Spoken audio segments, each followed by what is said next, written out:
The last standing deportee. Huh? Okay, 5, 4, 3, 2, 1. Can we start with your name and the capacity in which you're speaking with us? Sure. I'm Luke Martin, Public Affairs Officer at the U.S. Embassy. What are the details that you can give us at this time about the circumstances surrounding this flight? Tell us how many individuals officially were sent back, deported to Belize. Sure. So, as you know, this flight came, charter flight from the United States to Belize. Normally, deportees return via commercial air, so this is the first time we've had a charter plane come to Belize with deportees. As you can see, he makes it clear that normally deportees would come back on commercial flights. But as the Trump administration are having these mass deportations, they're going to be sending back so many people that it's cheaper for them to send you back on a chartered flight. As far as the numbers go, I think our final number was in the 20 area. And I think the question about why, we saw reports with higher numbers as well, is a whole issue of due process. So it's not like they were just scooped up off the street and put on a plane. Okay. Everybody had the right to due process, went to court, had their hearings, had their appeals. So this happened through, legal means for sure. People, I want you guys to open your eyes and pay attention to what's happening.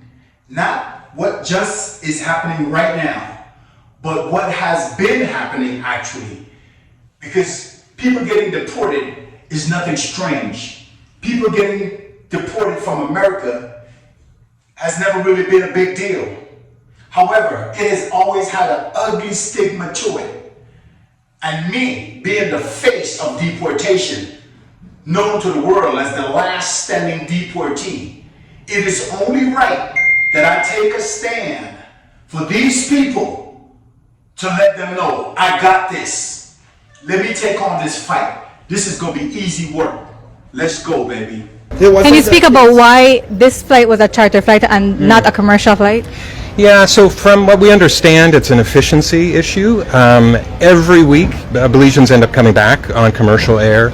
It's a lot of manpower resources to be able to do that. So by putting people on a charter flight like this, and also including other countries in it, it is some kind of a cost efficiency that happens as well. This isn't a case where an operation under the Trump administration in a neighborhood or community led to the detention of these individuals. That's a great question. No, so this was not, knocking down doors and walking into houses. These were people that were all in the United States illegally.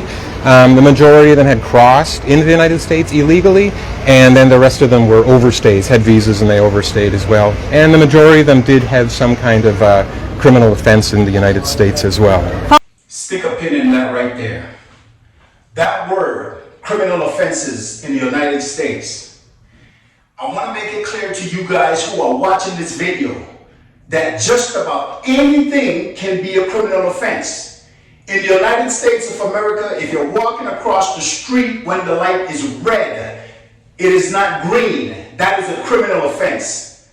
Basically, anywhere else in the world, Mexico, Belize, wherever else you might be, if you're walking across the street, nobody's going to criminalize you and make it seem like you're a criminal. So when this man is here talking about criminal offenses, understand that he's not lying, but at the same time, what is a criminal offense? Stop me when I'm lying. What is a criminal offense? What type of criminal offense do these people really have? Following the deboarding, what's the process that happens next? So that's up all on the Belize side, really to highlight cooperation. So they'll go through immigration talks to them. There are some, as you know, that have criminal charges here, and there's others that have things to resolve. So immigration and police, they're handling this as a security matter, and they will work on that, and they'll have their release as they see fit. Now, why would you send back someone with these so-called criminals who have these big crimes in the United States, and when they get sent back, it must be dealt with in a security measure type of way with police officers and all of that, as if they are one of them? trying to transport me with Jeffrey Dahmer, who is eating people's ears and head and eating their flesh, and I just committed a jail walk offense. Why would you do that? Why would you do that? Talk back to me. What's the message that an occurrence like this sends, not only to Belize individuals across the region? I know this flight is going Chile, Peru as well. What's the message here from the U.S.? Yeah. I'll tell you what the message is. The message is they want you to criminalize these people. Look at them as if though they are all criminals. And they're not. If these people in America that they're referring to as the criminals that they had to send back, and the security measures had to be taken as to where they need police and immigration officers there, they should have dealt with that separately. Separately. You know, in a lot of ways, this is a new message to Belize. I think other Central American countries have heard this before through past administrations, that illegal immigration is not something that's tolerated. This has always been the law. So the difference is, you know, coming here, it's a different optic with a charter plane coming in. Everybody notices it becomes big news. But still, illegal immigration is not something that has been tolerated. There's a zero tolerance policy. Again, due process, legal appeals, people have the right to do that for different reasons as well. Yeah. Zero tolerance for illegal immigration. Again, guys, if you go to Cape Cocker, you will see many, many Americans who are there who have overstayed their time in Belize. They now own houses, they've set up themselves on the beaches, and they're enjoying Belize. They are not facing deportation. So it's all about how do you look at it? How do you look at it? Are these people, are we wrong for allowing them to do that? Would they be wrong for allowing a Belizean to stay in America because they're trying to work or trying to create a better life for themselves? And let's be honest, the quality of lifestyle in America just does not compare to the lifestyle in Belize. This is why Cape Cocker is filled with Americans. This is why San Pedro is filled with Americans. Do you think that it affects the confidence between the two countries and the relationship that they enjoy? You mean between Belize and the US? Yeah. Well, again, cooperation. I mean, this was not a surprise. This is something that, right from the beginning of this current administration, that the Belize government was like, yeah, absolutely, we will take Belizeans who have overstayed or in the United States illegally, we'll take them back. The same way that if there's Americans that are in Belize that have overstayed their visa, that have criminal charges here, they're returned to the United States as well. Is there Let's be honest. The United States of America have zero concern about their relationship with Belize. Belize is known to be a suck ass, kiss up country.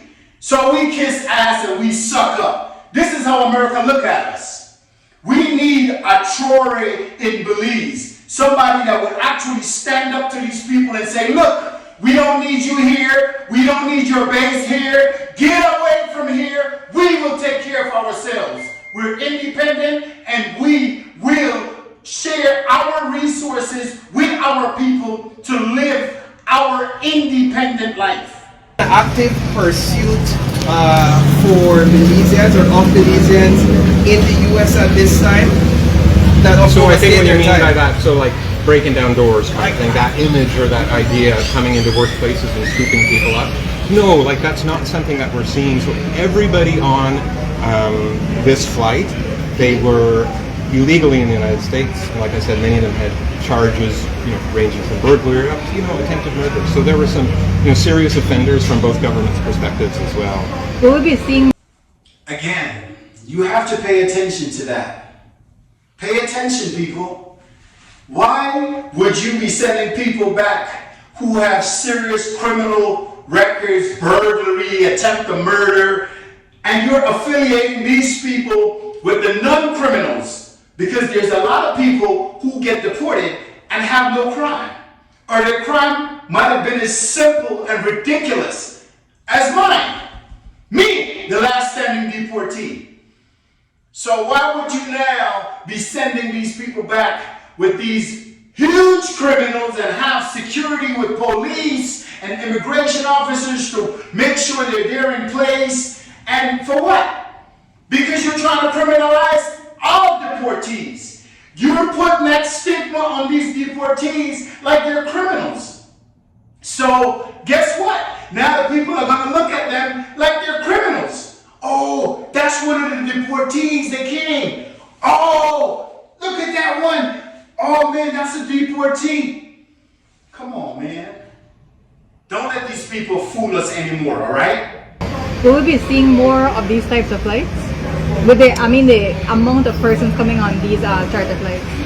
You know, I think my guess, and I'm just saying a guess on this, yes. I mean, if the administration is moving towards charter flights, it's more cost effective to have a number of people rather than just one-offs and two-offs on regular United and American flights coming here. How long were they in U.S. detention Waiting, yeah. before Yeah. they sent back to Belize? Yeah, it's a good question too. So it ranges. So you have some that were entered as late as January of this year. I saw some. Some were there for many years as well, working, etc. Some were incarcerated there as well. So there's a whole range of them, just like there's a whole range of ways they came in. Some crossed the border illegally from California into Texas, and that's how. No, I'm asking.